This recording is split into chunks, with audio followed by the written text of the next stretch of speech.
আরআরএম still নিবেদিত DBC নিউজের নিয়মিত আয়োজন সংবাদ সম্প্রসারণে সবাইকে স্বাগত জানাচ্ছি। আমি মজুমদার জুয়েল। দিনে বাছাই করা সংবাদ এবং এর পর্যালোচনা নিয়ে সংবাদ সম্প্রসারণে আজ অতিথি হিসেবে স্টুডিওতে আছেন দুজন সিনিয়র সাংবাদিক। আছেন কাজী রওনাক হোসেন এবং হাসনাইন খুরশেদ। দুজনকে স্বাগত জানাই আজকে স্টুডিওতে। হাসনাইন খুরশেদকে দিয়ে শুরু করি। আমাদের আইন শৃঙ্খলা পরিস্থিতি কেমন এটা বলে বোঝানোর মতো অবস্থা তো নাই এখন নিশ্চয়ই। তারপরেও আমরা ওই যে আগের রেজিমের মতোই স্বরাষ্ট্রমন্ত্রীরা যেমন বলতেন, স্বরাষ্ট্র উপদেষ্টা একই কথা বলছেন। রাত 3:30টায় সাংবাদিকদেরকে ডেকে নিয়ে বলছেন সব ঠিক আছে, পরিস্থিতির উন্নতি। আজকেও তাই। মানে আমি জানি না, আপনার কাছ থেকে একটু ব্যাখ্যা জানতে চাই। মানে ওনাদেরকে চোখ বন্ধ করে কথা বলেন? আমি খুব অবাক হয়েছি এটা দেখে যে রাত 3টায় কেন সাংবাদিক সম্মেলন ডাকবেন। খুব ভয়াবহ কিছু ঘটলে অথবা খুব ভয়াবহ কোনো নাশকতার চেষ্টা ঠেকিয়ে দেওয়া হয়েছে সেরকম কোনো সাফল্যের গল্প থাকলে সেটা হতে পারে। উনি যে কথা বলার জন্য রাত 3টায় ডেকেছেন এটা খুবই ফ্রাস্ট্রেটেড করেছে, আমাদের অসম্ভব রকম হতাশ করেছে। এইটা ওনার কাছ থেকে আমরা আশা করিনি।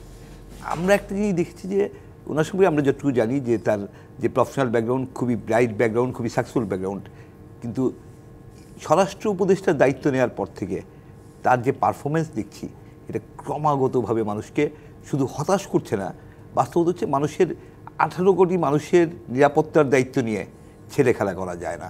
এটা ফান করার মতন বিষয় না। মানুষ যার যায় সে বোঝে। মানুষের যে ভদ্রলোক গত রাতে যে যার মানে সব লুটে নিয়ে গেল বনশ্রীতে, গুলি করলো, তাকে আহত করলো এবং তার 200 ভরি স্বর্ণলঙ্কা লুটে নিয়ে গেল, সেই ভদ্রলোক জানেন তিনি কী অবস্থায় আছেন, তার পরিবার জানে তিনি কী অবস্থায় আছেন। তার কোনো প্রতিকার পাচ্ছেন না। অজস্র ঘটনা ঘটছে এরকম, বাসের মধ্যে নারী নির্যাতনের ঘটনা ঘটছে, বাস ডাকাতি হচ্ছে চলন্ত বাসে, এবং এক একটা ঘটনা ঘটছে মানুষকে মানে আতঙ্কিত করে দিচ্ছে। ধানমন্ডি মহৎপুরের যে ডাকাতির চেষ্টা বা সন্ত্রাসের সেগুলো দেখলাম আমরা, প্রতিদিন আমরা এই ধরনের ঘটনা দেখছি এবং তিনি নির্বিকারভাবে বলছেন যে সব স্বাভাবিক আছে। এটা প্রহসন মানুষের সাথে।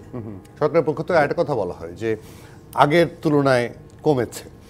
5ই অগস্টের সঙ্গে 7 মাস পরে 5ই অগস্ট, 6 বা 7 তারিখ 8 তারিখ পর্যন্ত যে হয়েছে, মূলত এখানে কোনো সরকার ছিল না। তার সাথে এখনকার পরিস্থিতি তুলনা করার কিছু আছে কি? তার সাথে কেন, আমি এর আগের কথাও বলছি। এর আগের সরকার ফ্যাসিস্ট সরকার ছিল, তার সময় একরকম পরিস্থিতি ছিল, তার সময় না ইয়ে হতে পারে। কিন্তু তারপরে এই সরকার এসে প্রথমে বলেছে যে হ্যাঁ আমরা একটা ভঙ্গুর অবস্থা, একটা বিধ্বস্ত অবস্থা পেয়েছি, পুলিশ নেই, এই নেই, সেই নেই। দ্যাট ইজ ওকে, প্রথম দিকে আমরা না হয়ে মেনে নিয়েছি। 6 মাস পরে এই কথা শুনতে তো আমরা রাজি না। 6 মাস ধরে কী করেছেন আপনারা? এবং পুলিশ বাহিনীকে যে গুছিয়ে নেওয়া, প্রপার অর্গানাইজ করা, সেটার আসলে কোনো চেষ্টাই দেখছি না। এবং যেভাবে করা হচ্ছে আমি মনে করি আন্তরিকতা নিয়ে কোনো ঘাটতি নেই। তাদের আন্তরিক ইচ্ছা আছে এই সরকারের প্রতি, সব মানুষের সমর্থন ছিল, এখনও অনেকটাই আছে। কেউ চায় না যে এক্ষুনি এই সরকার সরে যাক। সবাই সরকার প্রফেসর ইউনূসের এই সরকার থাকুক এবং একটা সুষ্ঠু সুন্দর নির্বাচনের ভিতর দিয়ে আমরা গণতন্ত্রে উত্তরণ ঘটুক দেশের, সেটা আমরা চাই। কিন্তু সরকার যদি পদে পদে ব্যর্থ হয় তখন আমাদের বলার জায়গা থাকে না, আমরা কার উপরে ভরসা করব? একদম। কাজী রওনাক হোসেন, আমি এক জায়গাটা একটু এমফাসিস দিতে চাই। খেয়াল করে দেখবেন, কালকে রাতে স্বরাষ্ট্র উপদেষ্টার বক্তব্য, আজকে আইন উপদেষ্টার বক্তব্য প্রায় সমান সমান, এবং একটি গোষ্ঠীকে দায় দেওয়া হচ্ছে। মানে আগের সরকার যা করতো, কিছু হলেই বিএনপি জামাত করেছে, কিছু হলেই জঙ্গিরা করেছে, এখন একই কথা। তাহলে আমরা কি পরিবর্তন আনলাম? আমি তো মনে করি যে শুধু চেহারাগুলোর পরিবর্তন হয়েছে, কর্ম কাণ্ড কোনো কিছুরই পরিবর্তন হয়নি, শুধু চেহারাগুলো পরিবর্তন হয়েছে। আগে এক্স ছিল, এখন ওয়াই এসছে, এটা একটা। আর এই যে সন্ত্রাসী বা মানে আইন শৃঙ্খলার কথা যেটা বললেন আপনি, আমি স্পষ্টভাবে বলি যে সরকার চালানো অ্যাডমিনিস্ট্রেশনে যদি স্ট্রিক্ট না হওয়া যায় তাহলে সেই অ্যাডমিনিস্ট্রেশন ভঙ্গুর হয়ে যায়। এই মুহূর্তে আপনাকে বলি, যদি অন্তত 8-10 জন মানে দুষ্কৃতিকারীকে একদম দ্রুত বিচার করে প্রকাশ্যে স্টেডিয়ামে ঘোষণা দিয়ে টিভিতে লাইভ দেখিয়ে আপনি দৃষ্টান্তমূলক শাস্তি দেন, 1 সপ্তাহের ভিতরে সমস্ত সন্ত্রাস, হাইজ্যাক, ছিনতাই চলে যাবে। আপনি কি করছেন? আপনি একের পর এক জায়গায়, যেমন ধরেন যে বেক্সিমকো, তাদের 60,000 কর্মী, গাজী, তাদের 20,000 কর্মী, এদের সবাইকে বেকার করে দিয়েছেন। এখন বেকার করে দিলে এরা তো হাইজ্যাক করবে, চিন্তা করবে, খুবই চুরি করবে, ডাকাতি করবে, খুবই স্বাভাবিক। চলবে কি করে? না হলে তারা চলবে কি করে, তাদের পরিবার চলবে কি করে? কিন্তু সেগুলো আপনারা খেয়াল করছেন না। তারপরেও কথা আছে, তারা এরপরেও হয়তো বা কিছুটা সহনশীল হতো, কিন্তু আপনারা তো কোথাও কোনো একটা দৃষ্টান্ত আমাকে দেন যে এখানে এই অ্যাকশনটা নেওয়া হয়েছে এই অন্যায়ের বিরুদ্ধে, এই অঘটনের বিরুদ্ধে, সেটা তো হয় নাই। আর যদি প্রেস ক্লাবের সামনে দিয়ে আপনি যান, সকাল 8টা থেকে রাত 6টা-7টা পর্যন্ত কন্টিনিউয়াসলি মাইক বাজছে, কোনো না কোনো পার্টি আবেদন নিবেদন দাবি নিয়ে। এখন আমার মনে হচ্ছে যে ওই সড়কটার নামটা বললে দেওয়া দরকার, এখন ওটাকে বলা উচিত দাবির সড়ক।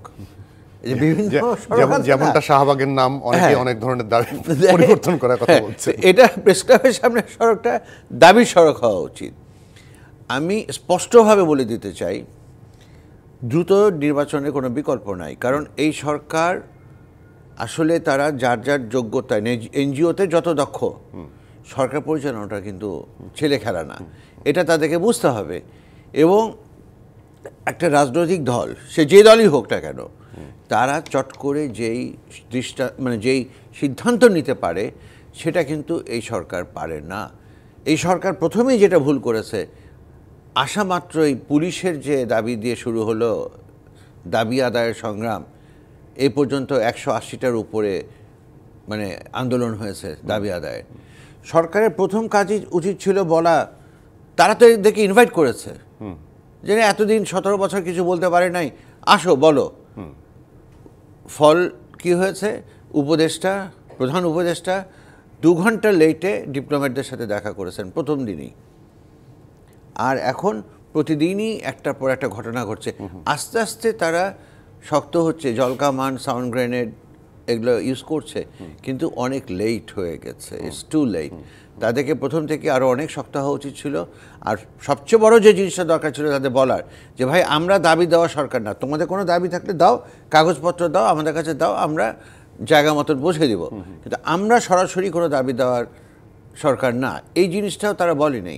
এবং আইনশৃঙ্খলা কখনই উন্নতি হবে না যদি না আপনি দৃষ্টান্তমূলক শাস্তি যদি দমন করা না হয়। কিন্তু এর মধ্যে একটা জিনিস নিশ্চয়ই খেয়াল করেছেন, 5ই আগস্টের পরে এই আইনের, জামিনের নানা ফাঁক করে কিন্তু বাংলাদেশের অসংখ্য শীর্ষ সন্ত্রাসী বেরিয়ে গেছে। এদের তো মামলা চলছিল, এরা খুনের আসামি, কোনো আসামি যাবজ্জীবন দণ্ডপ্রাপ্ত, ফাঁসির দণ্ডপ্রাপ্ত। এরা কি করে বেরোয়? এরা তো কোনো আন্দোলনে ছিল না, এরা তো বৈষম্য বিরোধী আন্দোলনে ছিল না, যে না এই সুযোগে তারা এটা ফাঁক ফোকর দিয়ে বেরিয়ে গেছে। কিন্তু এরা বাইরে থাকাটা যে কতটা ভয়ঙ্কর, সমাজ, রাষ্ট্র, দেশের জন্য কতটা ভয়ঙ্কর আপনি চিন্তা করতে পারবেন না। এবং সমস্ত শীর্ষ সন্ত্রাসীরা এখন বাইরে, তারা আবার দল গঠন করেছে, সে সাথে যোগ হয়েছে কিশোর গ্যাং। আপনি আমাকে বলেন না যে একটা কোনো শাস্তি হয়েছে, বিচার হয়েছে, দৃষ্টান্তমূলক কোনো হয়েছে? এখনো দেখিনি আমরা। হ্যাঁ, তো তার মানে কি হচ্ছে? তার মানে হচ্ছে যে এটা টোটালি একটা অবসোলেট হয়ে গেছে। এরকম হলে তো হবে না। চলন্ত বাসে শ্লীলতাহানি হচ্ছে, ধর্ষণ নাই হোক, তো শ্লীলতাহানি হতো ধর্ষণের চাইতে কোনো অংশে কম না, সেখানে কেউ প্রতিবাদ করে না। মানুষ তো জেগে উঠেছিল 5ই আগস্টের আগে, এখন মানুষ আবার থিতু হয়ে গেল কেন? থিতু হয়ে গেল যারা মানুষকে পরিচালনা করছে তাদের ব্যর্থতায়। এখন এই জায়গাটা একটা হাসিন খুশি আপনার কাছে শুনতে চাই, যে মানুষ একটা সময় যে শেখ হাসিনার বিরুদ্ধে যারা নেমেছিল, শুধু তো বৈষম্য বিরোধী না, অসংখ্য মানুষ, সাধারণ মানুষ, গৃহবধূ পর্যন্ত রাস্তায় নেমেছিল, তাদের একটা টনক নড়েছিল। এখন যে অবস্থা হচ্ছে, তাহলে তারা প্রতিরোধ গড়ে তুলছে না কেন? আপনি দেখেন মোহাম্মদপুরের ঘটনা, বনশ্রী ঘটনা, বাসার ছাদ থেকে, বাসার বারান্দা থেকে মোবাইলে ছবি তোলা হচ্ছে, ভিডিও করা হচ্ছে, কিন্তু 10টা মানুষ এসে প্রতিরোধ গড়ে তুলছে না। এটা আসলে কখনোই স্বাভাবিক পরিস্থিতিতে মানুষ করে না। খুব অস্বাভাবিক একটা অনেক ক্ষোভ জমতে গিয়ে একটা সময় বিস্ফোরণ হয়, তখন মানুষ নামে। এছাড়া মানুষ আগে নিজের নিরাপত্তার কথা ভাবে। মানুষের মধ্যে প্রত্যেকটা মানুষ আগে চায় যে আস্থা রাখতে চায় যে সরকার আছে দেশে, পুলিশ আছে, তারা পদক্ষেপ নেবেন। সেই জায়গায় এখনও মানুষ অপেক্ষা করছে এই সরকারের দিকে তাকিয়ে, যে মানুষ আশা করে যে সরকার সক্রিয় হবে, সরকার কার্যকর হবে এবং সরকার যে প্রশাসনিক ব্যবস্থা, পুলিশ ব্যবস্থা তাদের কার্যকর, কিন্তু সেটা যেহেতু 6 মাস পার হয়ে গেছে এবং কোনো রকম লক্ষণ দেখা যাচ্ছে না, মানুষ আসলে এখন দ্রুত নির্বাচন চাচ্ছে, যে এই সরকার দিয়ে আর হচ্ছে না, সরকার সুন্দরভাবে যদি নির্বাচনটুকু করে দিতে পারে সেটাই অনেক, এর চেয়ে বেশি আসলে এই সরকারের কাছ থেকে আশা করা যাচ্ছে না। এটা খুব দুঃখজনক, কিন্তু এটাই বাস্তবতা। কাজী রওনক হোসেন, ডক্টর বদিউর রহমানের একটা বক্তব্য শুনেছেন অন্য একটা টেলিভিশনে, তিনি বলেছেন এই সরকারকে এনজিও গ্রাম সরকার, এনজিও আর গ্রামীণের কিছু মানুষ নিয়ে এনজিও গ্রাম সরকার নাম দিয়েছেন, যদিও হাস্যরসাত্মকভাবে বলেছেন। এখন প্রধান উপদেষ্টা নিজেই কিন্তু গণমাধ্যমে সাক্ষাৎকার দিয়ে বলেছেন যে আমরা চেষ্টা করছি, হলে হবে, না হলে নাই। একটা সরকার প্রধান যদি এভাবে কথা বলে তাহলে ধরুন আমরা সুযোগ পেয়ে যাই, আচ্ছা কি হবে, সেটা বলেই দিয়েছে। এইটার জন্যই তো আমি বলছি আপনাকে যে আমি কিন্তু যখন এই সরকার এলো এবং শুরুর দিকেই যখন তারা বিভিন্ন কথাবার্তা বলছে, তো আমি বারবার রিপিট করেছি যে দেখেন, এনারা সবাই ব্যক্তিগত পর্যায়ে হয়তো বা খুব ভালো লোক, সৎ লোক, তাদের চিন্তাধারাও ভালো, সব কিছু ভালো, কিন্তু দেশ চালানো আর এনজিও চালানো এক জিনিস না। এই কথাটা আপনি বলেছেন একটু আগে। হ্যাঁ, আমি আবারও রিপিট করলাম যে এটা প্রথম জিনিস যেটা বুঝতে হবে। এখন রেজওয়ানা হাসান কি করলেন, উনি এসে পলিথিন বন্ধ করলেন। হ্যাঁ, উনি পরিবেশের দায়িত্বে করতেই পারে, করতে পারে, আচ্ছা ঠিক আছে, পলিথিন বন্ধ করলেন, কিন্তু এই যে ধোঁয়াতে যে এই মানে বাংলাদেশে বায়ু দূষণ যে 4th 5th-এ চলে এসছে, 1 নম্বরে ঢাকা শহর টানাভাবে যাচ্ছে, তো তাহলে সেখানে কি করলেন আপনি? আপনার চোখের সামনে দিয়ে বাসগুলো যায় সব কালো ধোঁয়া উড়িয়ে, সেখানে তো আপনি কিছু করতে পারছেন না।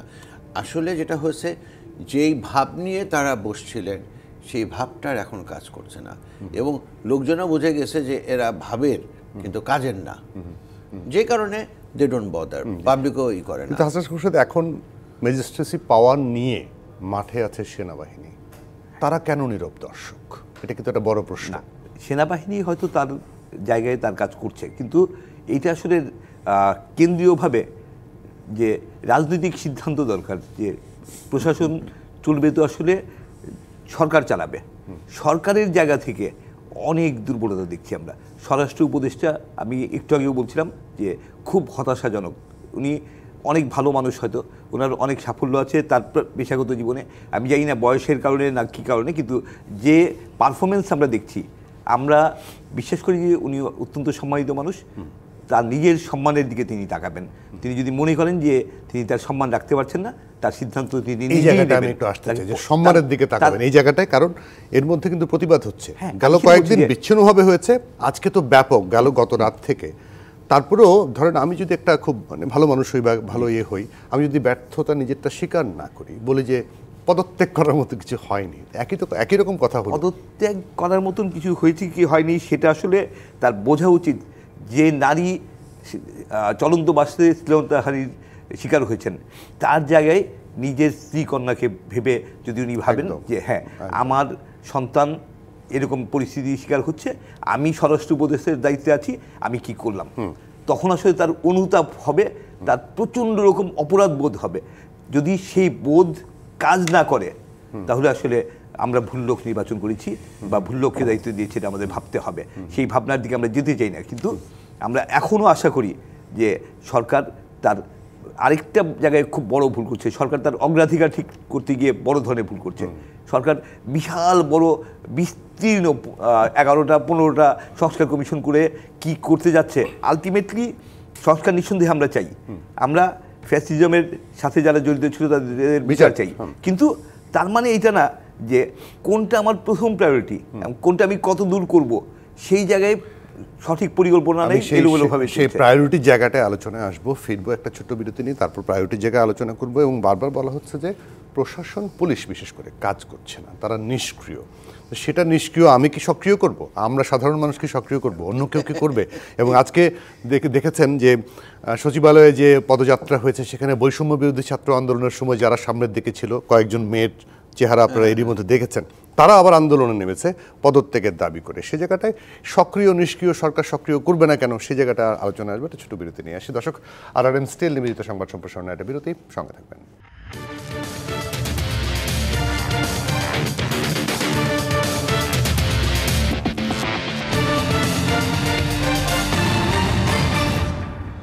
বিরতি দুপুরে আবার স্বাগত। RRM স্টিল নিবেদিত সংবাদ সম্প্রসারণে আমাদের সঙ্গে স্টুডিওতে আছেন দুজন সিনিয়র সাংবাদিক, কাজী রওনাক হোসেন এবং হাসনাইন খোরশেদ।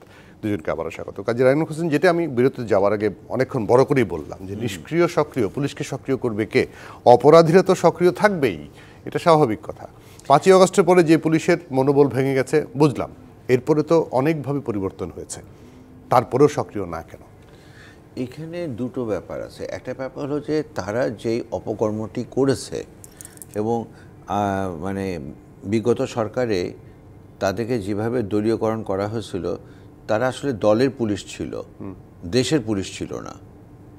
যেহেতু তারা দলের পুলিশ ছিল, এই জায়গা থেকে তাদের কিন্তু বের হয়ে আসাটা অনেক কষ্টের। এটা একটা। 2 নম্বর হলো যে ওরা দেখছে যে কি দরকার আমাদের ঝামেলা যাওয়ার, একটা মানে রাজনৈতিক সরকার আসুক, তারপরে আমরা অ্যাকশনে যাব। কারণ এই সরকার টোটালি ফেল করেছে ওদেরকে কন্ট্রোল করতে, ওদেরকে ডাইরেক্টিভ দিতে। এখানে তো যতজনই হোক না কেন, নতুন রিক্রুটমেন্ট তো কোনো ব্যাপার না। 7 মাস পেরিয়ে গেছে, এটা 3 মাসের ভিতরে নতুন রিক্রুটমেন্ট দিয়ে তাদেরকে ট্রেনিং দিয়ে মাঠে নামিয়ে দেওয়া যায়। এখন সরকারও যেমন এদের ব্যাপারে ঢিলে ঢালা, ওরাও তাদের কাজের ব্যাপারে ঢিলে ঢালা, এবং ওরা কোনো রকম রিস্কে কোনো রকম কিছু যেতে চাচ্ছে না। কারণ এটাও একটা সমস্যা, কোনো অ্যাকশন কোনো কিছুতে যেতে গেলেই ওরা দেখে চারিদিক থেকে নানান চাপ এসে পড়ছে ওদের উপরে। তো কী দরকার? যদি মানে চাপটাকে অ্যাভয়েড করে চলতে পারে, তাহলে কেন চাপে যাবে? চাপে যাওয়ার কোনো প্রয়োজনই নেই। কিন্তু ওদের তো মামলা বাণিজ্য, চাঁদাবাজি এগুলো থেমে থাকে না, ওটা থামবে কেন? বেড়েছে। ওটা থামবে কেন? ওরা তো ব্যক্তিগত মানে স্বার্থের ব্যাপার, ওটা থামবে না। বরং এতদিন যেহেতু চাঁদাবাজি করতে পারে নাই, এখন এটা সুদে আসলে তুলে নিচ্ছে। এরকম যদি পরিস্থিতি হয়, আসলে সক্রিয় করা কি যাবে পুলিশ বাহিনীকে? আমি আসলে একটু অন্যভাবে দেখতে চাই। আমি যেটা মনে করি সেটা হচ্ছে যে সরকারের উচিত ছিল দায়িত্ব নেওয়ার পর খুব দ্রুত শনাক্ত করা যে কারা আসলে মানুষের বিরুদ্ধে দাঁড়িয়ে মানুষের উপর গুলি করেছে, মানুষের উপর নির্যাতন চালিয়েছে। পুলিশ বাহিনীতে এমন কারা আছে তাদের চিহ্নিত করে, তাদের আলাদা করে, তাদের বের করে দেওয়া। আচ্ছা, এখানটা আমি একটু ধরিয়ে দিই, কারণ ধরেন মানুষের অ্যাজ এ বস আপনি যদি আমাকে অর্ডার দেন, আমি করতে বাধ্য। আচ্ছা, সেই জায়গাটা আমি আসছি পরে। তার আগে আমি যেটা বলতে যাচ্ছি হচ্ছে এটা খুব দ্রুত করা উচিত ছিল, করে বাকি যারা আছে, যারা আসলেই প্রফেশনাল, যারা পেশাগত দায়িত্বে, পেশাগত কমিটমেন্টে আছে, তাদের সংগঠিত করে এগিয়ে যাওয়া উচিত ছিল। যে জায়গাটায় বড় ধরনের ব্যর্থতা বা ভুল করেছে সরকার, সেটা হচ্ছে যে সরকার এই কাজটা করেনি।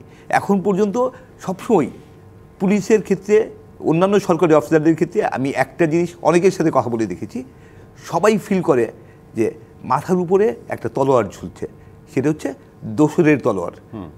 যে কোনো কারণে অপছন্দ করলেই বলা হতে পারে যে সে স্বৈরাচারের দোসর, অতএব তার জেলে নাও, অতএব তাকে বরখাস্ত করো, তাকে ওয়েজি করো। এই আতঙ্ক নিয়ে কোনো দিনই কোনো সরকারি কর্মকর্তা কর্মচারী সক্রিয় হতে পারবে না, অ্যাক্টিভ হবে না। এই আতঙ্কটা প্রথমেই দূর করা উচিত ছিল যে যারা আসলেই ক্রিমিনাল, যারা আসলেই ক্রাইমে, নির্যাতনে, খুনে জড়িত ছিল, তাদের আমরা একদম আলাদা করে তাদের আমরা শাস্তির প্রক্রিয়া নিলাম, বিচারের প্রক্রিয়া নিলাম। আর বাকি যারা আছে তারা সবাই পেশাদার, তারা সবাই সংগঠিত হও, নিজের পেশাগত কমিটমেন্ট নিয়ে কাজে ঝাঁপিয়ে পড়ো। সেই জায়গাটা না করে সবার মাথার উপরে, আজকে পর্যন্ত সবার মাথার উপরে কেন এতদিন পরে এসে 33 জন ডিসিকে মানে ওএসডি করতে হচ্ছে বা বরখাস্ত করতে হচ্ছে? এই কাজটা কেন 6 মাস আগে করা হয়নি? এই 6 মাস, তাহলে তো এই 6 মাস এরা বসে, যদি ওরা আসলেই ষড়যন্ত্রকারী হয়, গত 6 মাসে আরও ষড়যন্ত্রের মাত্রা আরও বেড়েছে, আরও অনেক বেশি ক্ষতি করে গেছে গত 6 মাসে। তো কেন তাদের ডিসি হিসেবে পোস্টিং দেওয়া হয়েছিল? ডিসি তো সব পরিবর্তন করা হয়েছিল। এই লোকগুলোকে কেন প্রমোশন দিয়ে, বা এই লোকগুলোকে কেন এত 6 মাস ধরে সচিবালয়ে কাজ করা বা প্রশাসনের কাজ করার সুযোগ দেওয়া হয়েছিল? যে কাজটা 1 মাসের মধ্যে করা উচিত ছিল অগ্রাধিকার হিসেবে নিয়ে, সেই কাজটা 6 মাসে করা হয়নি। প্রত্যেকটা অফিসারের মাথার উপরে, আমি অনেকের সাথে কথা বলে দেখেছি, প্রত্যেকটা অফিসার ফিল করে যে ভাই কিছু করা যাবে না, করতে গেলে কখন না জানি কিছু একটা করতে গেলে যদি কারো অপছন্দ হয়, ধাম করে একটা দায় চাপিয়ে দেবে, ও তো স্বৈরাচারের দোষর। তো এইটা মানে প্রচন্ড একটা ভয়ের কারণে তারা কেউ কাজই করে না। তাহলে ভয়টা কাটাবে, মানে কাটবে না। ভয়টা কাটাতে হলে 6 মাস ধরে ধরেন 33 জন সচিব ছিলেন, তাদেরকে শেষ পর্যন্ত এসে 33 জন সচিব না, সচিব এবং অন্যান্য সবকিছু মিলে ডিসির দায়িত্বে এখন এতদিন তো ছিলেন তারা এবং এখনো আছেন এবং অনেকেই নিজেকে বৈষম্যের শিকার দাবি করে তারা নানা ধরনের সুযোগ সুবিধা আদায় করে নিচ্ছেন। তো সেটি কি সরকার দেখে না? এই যে মানুষগুলো সরকারে আছে বা বৈষম্য বিরোধী যারা আছে তারা তো এই দেশেরই মানুষ। মুশকিল হচ্ছে কি, যেমন এটা তো গেল ডিসি 2018 সালে সরকারকে যারা নির্বাচনে রাতের ভোটের সরকারকে যারা নির্বাচনে সহযোগিতা করেছে, এই দোষী 108 জন না কতজন যেন পুলিশ অফিসারকে চিহ্নিত করে বাদ দেওয়া হয়েছে আর কি, 109 জনের মতো, 109 জন। এইভাবে যদি, যে কথাটা হাসনাইন খুরশিদ বললেন, যে এইভাবে যদি আমার মাথার উপরে যদি প্রতি মুহূর্তে একটা ভয় থাকে। 109 জনের বাদ দেওয়া হয়নি, তাদের পুলিশ পদক কেড়ে নেওয়া হয়েছে এবং এর পরবর্তী স্টেপটাই হবে তাদেরকে বাদ দেওয়া হবে। তো তাহলে এটা কি দাঁড়াচ্ছে? আর আমি যেটা বলতে চাচ্ছি যে আমার কাছে কেন জানি মনে হচ্ছে যে এই সরকার টু মেনি ওয়ারফিল্ডস খুলেছে। ওই যেটা বললেন, তো এত খুললে পরে সবচেয়ে বড় কথা যেটা, সংস্কার করে লাভ নাই। পুরো সংস্কারের দায়িত্ব তাদের না। আর সংস্কার হচ্ছে একটা কন্টিনিউয়াস প্রসেস, এটা চলতেই থাকবে। আপনি আজকে 6 বছর কেন 10 বছর সময় নিয়ে সংস্কার করার পরেও 10 বছর একদিনের দিনে আরেকটা নতুন সংস্কার লাগতে পারে। তো সুতরাং ওই জায়গায় আপনি যাচ্ছেন কেন? আপনি প্রায়োরিটি চুজ করেন, আপনার প্রায়োরিটি অনুযায়ী যেটা ন্যূনতম সংস্কার দরকার সেটা করে আপনি ইলেকশন দিয়ে দেন। আর আমি স্পষ্টভাবে বলে দেই, দেশ যেই পথে যাচ্ছে, যত দ্রুত ইলেকশন দিতে পারেন এই সরকার তত তাদের জন্য মঙ্গল। তা না হলে তারা কিন্তু চরম, মানে কি বলবো, যে নেগেটিভ একটা ইমেজ নিয়ে ক্ষমতা থেকে মানে নামবেন। আমি একটু যোগ করতে চাই, সেটা হচ্ছে যে নির্বাচন যখন প্রতিদ্বন্দ্বিতাপূর্ণ হয় তখন এক ধরনের সিচুয়েশন হয়, এক ধরনের উৎসব মুখর পরিস্থিতি হয়। কিন্তু যখন একটা অসম পরিস্থিতি, মানে বাস্তবতা হচ্ছে যে বাংলাদেশে এত বছর ধরে আমরা আওয়ামী লীগ আর বিএনপি এই দুটো দলের একচেটিয়া প্রাধান্য দেখেছি। এখন রাজনীতির মাঠে আওয়ামী লীগ নাই, কারণ আওয়ামী লীগ ফ্যাসিজমের কারণে, তার ফ্যাসিস্ট আচরণের কারণে আওয়ামী লীগ এক ধরনের মানে মাঠ থেকে বিতাড়িত বলা যেতে পারে। এই পরিস্থিতি যে শূন্যতা তৈরি হয়েছে, সেই শূন্যতা কারা পূরণ করবে? সেটা কি জামাত পূরণ করবে, নাকি সেটা ছাত্র তরুণদের নতুন রাজনৈতিক দল পূরণ করবে, নাকি সেখানে বিএনপির একচেটিয়া আধিপত্য তৈরি হবে? এরকম একটা অনিশ্চয়তার মধ্যে সরকার সামনে নির্বাচনের দিকে এগোচ্ছে। আমরা আশা করছি যে ডিসেম্বরে নির্বাচন হবেই। তো সেই রকম একটা পরিস্থিতিতে যখন আইনশৃঙ্খলার প্রচণ্ড অবনতি হচ্ছে, নির্বাচনের সময় আইনশৃঙ্খলা পরিস্থিতি আসলে কী দাঁড়াবে আমরা জানি না। আমরা কিন্তু অলরেডি প্যানিক যে সামনে নির্বাচন যখন আসবে, এখনই যেভাবে বিভিন্ন রকম ঘটনা ঘটছে, যেভাবে যা পারছে মব সংস্কৃতি মানে ভয়ঙ্কর রকম হয়ে উঠছে, সেই ধরনের পরিস্থিতিতে সামনে নির্বাচনের সময় কে কোন দিক থেকে কী ঘটনা ঘটাবে, যদি গত রাতের ঘটনা বা অন্যান্য ঘটনাগুলো যদি নাশকতা সত্যিই হয়ে থাকে, নাশকতাকারী যারা তারা কি ঘটাবে? আওয়ামী লীগের মতন একটা বড় শক্তি যারা বিতাড়িত হয়ে প্রচুর লুটের টাকা পকেটে নিয়ে যারা বিভিন্ন রকম অপকর্ম ঘটাচ্ছে, নাশকতা ঘটাচ্ছে, সেরকম মানে আমরা ধারণা করছি। সেই আওয়ামী লীগ কি নিষ্ক্রিয় বসে থাকবে? নির্বাচনের সময় আওয়ামী লীগ তো আরও বেশি চাইবে যে আইনশৃঙ্খলার অবনতি হোক। সেই পরিস্থিতি সামাল দেবে কেমন করে? আদৌ কি একটা সুষ্ঠু শান্তিপূর্ণ নির্বাচন করতে পারবে এই সরকার? যদি পারতে হয় আজকেই তার লক্ষণ দেখাতে হবে। আমি ওই যে নির্বাচন বিরতি নিয়ে আসি, নির্বাচন নিয়ে কথা বলবো। দর্শক, আরআরএম স্টিল নিবেদিত সংবাদ সম্প্রসারণে আরও একটা বিরতি, সঙ্গে থাকবেন।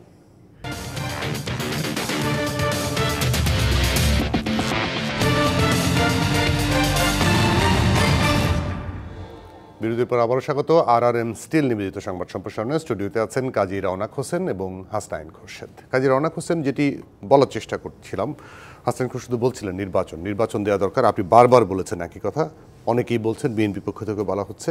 এখন এই সরকারের কাজই তো আসলে নির্বাচিত সরকারের হাতে ক্ষমতা দেয়া। শুনছিলাম ডিসেম্বর, একটু আগে প্রেস সচিব বলেছেন যে ডিসেম্বর টু মার্চ, মানে আর একটু পেছাচ্ছে। এখন আবার 28 তারিখে ছাত্রদের নতুন সংগঠন ঘোষণা হচ্ছে, যতটুকু কিছুক্ষণ আগে প্রেস কনফারেন্স হলো। তাতে যেটি হাসান খোরশেদ বললেন যে আওয়ামী লীগের গ্যাপটা কি তারা পূরণ করবে মনে হয়? আমি একটা কথা বলি, মানে মাঝে মাঝে মনে হয় কি যে এই কথাগুলো পাগলের প্রলাপ। আওয়ামী লীগ একটা সংগঠন, এই দেশের সবচেয়ে পুরনো সংগঠন, ঐতিহ্যবাহী একটা সংগঠন। তারা ফ্যাসিস্ট হোক যা হোক সেটা পরের ব্যাপার, কিন্তু সংগঠন হিসেবে সবচেয়ে পুরনো সংগঠন তো ফ্যাসিস্ট না, ফ্যাসিস্ট হয় ব্যক্তি ব্যক্তি। আচ্ছা, এখন এই সংগঠনের সমর্থক প্রত্যক্ষ এবং পরোক্ষভাবে মিনিমাম 5 কোটি লোক, বাংলাদেশের জনসংখ্যা মিনিমাম 5 কোটি। আপনি যতভাবেই এটাকে মানে কাটাছাটা করেন না কেন, মিনিমাম 5 কোটি। তো কালকে এই বাচ্চারা এসে কি 5 কোটি লোকের রিপ্লেসমেন্ট হবে? আমি এইগুলো একটু ডিফার করি। মানে আপনি যেটা বলছেন সেটা হয়তো 2009-এর পরিসংখ্যান, যে মানে পার্সেন্টেজ ওয়াইজ 30%, 35% ভোট আওয়ামী লীগের, সেভাবে। কিন্তু গত 15.5 বছরের দুঃশাসনের কারণে আওয়ামী লীগ প্রবলভাবে তার জনপ্রিয়তা হারিয়েছে। আওয়ামী লীগের সেই 5 কোটি কিন্তু এখন আর নাই। এবং বিশেষ করে জুলাই আগস্টের গণহত্যা নির্যাতনের কারণে আওয়ামী লীগ আরও বেশি তার সমর্থন হয়। আমি একটু শেষ করে রাখবি, সেটা হচ্ছে যে আমরা 2024-এর 7ই জানুয়ারি যে নির্বাচন দেখেছি, সেখানে কিন্তু আওয়ামী লীগ আপ্রাণ চেষ্টা করেও মানুষকে ভোটে আনতে পারেনি। এর আগে মধ্যরাতের ভোট কেন করতে হয়েছে? মানুষ ভোটে আসেনি। তার আগে 14 নির্বাচনে মানুষ ভোটে আসেনি, কারণ মানুষ 2009-এর পর থেকে ক্রমাগতভাবে আওয়ামী লীগের পেছন থেকে সরে গেছে। যারা আওয়ামী লীগের সমর্থক ছিল তারাও সরে গেছে অনেক।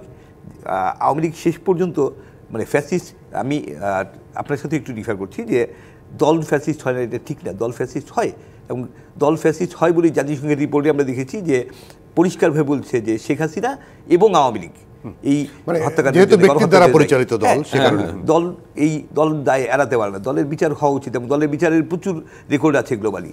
কেন হিটলারের পার্টি বিলুপ্ত করা হয়েছিল, কেন মুসলিনের পার্টি বিলুপ্ত করা হয়েছিল, এই ধরনের ঘটনা কিন্তু অনেক। যারা গণহত্যার সাথে জড়িত, যারা এই ধরনের গণনির্যাতনের সাথে জড়িত, সে ধরনের অনেক দল বিলুপ্ত হয়ে গেছে এবং সরকারিভাবে বিলুপ্ত করা হয়েছে। এটা অনেক রেকর্ড আছে। সো দল ফ্যাসিস্ট হয়। আর যেই সমর্থন আওয়ামী লীগের 2001 পর্যন্ত বা 2006 পর্যন্ত 9 পর্যন্ত ছিল, সেটা আজকে নাই। তো 5 কোটি ভাবার কোনো স্কোপ নেই, কারণ বাংলাদেশের মানুষ এখন বাংলাদেশের মানুষ, আমি জানি না 200 না 2 কোটি, আমি জানি না, কিন্তু আওয়ামী লীগ রিয়েলিটি হচ্ছে যে আওয়ামী লীগ তার আওয়ামী লীগ তার গ্রহণযোগ্যতা হারিয়েছে। আওয়ামী লীগ প্রচন্ডভাবে মানুষের এক ধরনের গণ অসন্তোষের। তারপরে যে কথাটা মনে রাখতে হবে আহসান খোরশেদ, সেটা হলো যে দেখেন, যে আমি স্পষ্টভাবে বলতে চাই, এই কয়দিন আগেও দেখেছেন যে প্রশাসনের 90% এখনও আওয়ামী লোক অথবা আওয়ামী ঘরানা, সরকারের পক্ষ থেকে বলা হয় সরকার পক্ষই বলছে। তাই 90% যদি প্রশাসনই থাকে, তো বাইরে তো আরও না থাকবে না। রনক ভাই, আমি এখানে ডিসএগ্রি করছি।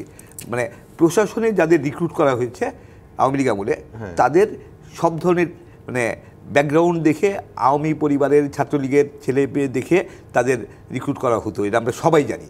সো সেখানে প্রশাসনে বা পুলিশে যে রিক্রুটমেন্ট হয়েছে, সেটা একদমই ডেডিকেটেড আওয়ামী লীগারদের পরিবারের ভেতর থেকে রিক্রুট করা হয়েছে। সেখানে একটা বড় অংশ এখনও আওয়ামী লীগার রয়ে গেছে, কিন্তু সাধারণ মানুষ যারা ভোটার, তাদের মধ্যে সেই অবস্থানটা না। তো ওইখানে গিয়ে কিন্তু আওয়ামী লীগ আগের পজিশনে নাই। এই ছাত্ররা 28 তারিখে দল করবে এবং তারা ডিসেম্বরে, সেটা বিশ্বাস করি না, সেটা বিশ্বাস করি না। আমি এক্স্যাক্টলি সেটা আমি আপনি যেটা বলছেন কোয়ান্টিটিতে যেটা বলেছি, যে সমর্থনটা মানে রনক ভাই যেটা বোঝাতে চাচ্ছেন, যে সমর্থনটা ছিল আওয়ামী লীগের, সেটাকে কোনোভাবেই বৈষম্য বিরোধীরা রিপ্লেস করতে পারবে বলে আপনি মনে করেন না? সেটা আপনার বক্তব্য ছিল। সেই রাজনৈতিক দল ওভারনাইট গড়ে ওঠে না, ওভারনাইট জনপ্রিয়তা হয় না। এবং বাস্তবতা হচ্ছে, অনেকে জুলাই আগস্টকে বিপ্লব বলেন, আমি কিন্তু বিপ্লব বলি না, আমি এটা গণ অভ্যুত্থান বলি। নিঃসন্দেহে গণ অভ্যুত্থান হচ্ছে, কারণ এইটা একটা বিপ্লবের যে চরিত্র, সেই চরিত্র এই আন্দোলনের মধ্যে ছিল না। এটা চাকরির কোটার জন্য আন্দোলন। সেই আন্দোলনে যখন আবু সাইদকে প্রথম যে মানে গুলি করা হলো 16 জুলাই, এবং তারপর সেই ভিডিও যখন ছড়িয়ে পড়লো, সাধারণ মানুষের মধ্যে ভাই হত্যার, সন্তান হত্যার ক্ষোভ প্রচণ্ড হয়ে উঠলো, এবং সেই ক্ষোভ নিয়ে মানুষ রাস্তায় নেমে আসলো। নারী পুরুষ ছোট বড় কোনো ছিল, সবাই রাস্তায় নেমে আসতো। সেই নেমে আসাটা ছিল হত্যার বিরুদ্ধে, সন্তান হত্যার বিরুদ্ধে, ভাই হত্যার বিরুদ্ধে। মানে সেটা ছিল ক্ষোভের বহিঃপ্রকাশ, এবং ক্ষোভ থেকে গণ অভ্যুত্থান হয়েছে। বিপ্লবের জন্য নির্দিষ্ট আদর্শ কর্মসূচি থাকতে হয়, সে ধরনের নির্দিষ্ট আদর্শ কর্মসূচি সেই অর্থে ছিল না, যে কারণে মানে সংস্কারের জায়গাগুলিতে অস্পষ্টতা তৈরি হচ্ছে। যদি সেইটা আগে থেকেই থাকতো, তাহলে আমরা জানতাম যে হ্যাঁ এই অভ্যুত্থান হয়েছে এই বিপ্লবের কারণে, এই কর্মসূচির কারণে। এই কর্মসূচি ছিল না তো। কাজী রওনক হোসেনের কাছে আমি সবশেষ জানতে চাই যে সংস্কারের কথা বলা হচ্ছে, নির্বাচন নিয়ে এক ধরনের অনিশ্চয়তা এখনো আছে। তারেক রহমান দুদিন আগেও বলেছেন অনিশ্চয়তা আছে। মির্জা ফখরুল সাহেব প্রায় দিনই বলেন যে নির্বাচন, এবং জামায়াত ইসলাম থেকে বলা হয় এই অবস্থায় নির্বাচন হলে সুষ্ঠু হবে না। কেন হবে না? সুষ্ঠু হবে না এই কারণে যে ওনারা ভাবছেন যে ওনারা আরও সময় পেলে নিজেদেরকে আরও একটু গুছিয়ে নিয়ে নির্বাচনে ভালো করার সুযোগ পাবে। এই কারণে ওনারা এটা ভাবছেন। আসলে আমি যেটা বললাম যে তাদের ভাবাটা একেবারে অমূলক না, ঠিকই আছে, কিন্তু বাস্তবতা যেই জায়গায় আছি আমরা, সেই জায়গায় যত দেরি হবে তত মানে অনাচার, বিশৃঙ্খলা সব কিছু বাড়বে। এবং এর জন্য আমি একটা জিনিস স্পষ্টভাবে বলতে চাই যে আমি মনে করি যে যাদের দোষ আছে তাদেরকে সামারি ট্রায়াল করে, সবাইকে না হোক, কিছু মানে রিপ্রেজেন্টেশনের মতন কিছু সামারি ট্রায়াল করে বিচার করে ফেলা উচিত। বিচার না হলে কারো কোনো টনক নড়বে না, এটা হলো সোজা কথা। কিন্তু হুট করে বিচার করলে এটা তো একটা অন্যরকম, হুট করে না তো, সামারি ট্রায়াল করে করবেন আপনি। প্রসেস মানে শুধু ওই যে একটা ডেটের পরে আর এক ডেট, 1 বছর পরে, মানে দ্রুত বিচার কার্যক্রম শেষ করেন, করে আপনি দেন। কারণ বিচার করলে সেই বিচারে সে তো দোষী, সেই দোষ তো সে অস্বীকার করতে পারবে না। এরকম বিচার যদি আপনি কিছু করতে পারেন, কিছু দৃষ্টান্তমূলক শাস্তি দিতে পারেন, তাহলে দেখবেন অনেক কিছু ঠিক হয়ে কন্ট্রোলে চলে আসবে। জি, কাজী রওনক হোসেন, হাসিন খোরশেদ দুজনকে অনেক ধন্যবাদ আজকে আমাদেরকে সময় দেওয়ার জন্য। ধন্যবাদ দর্শক। এই ছিল RRM স্টিল নিবেদিত সংবাদ সম্প্রসারণে। ডিবিসির সঙ্গে থাকবেন।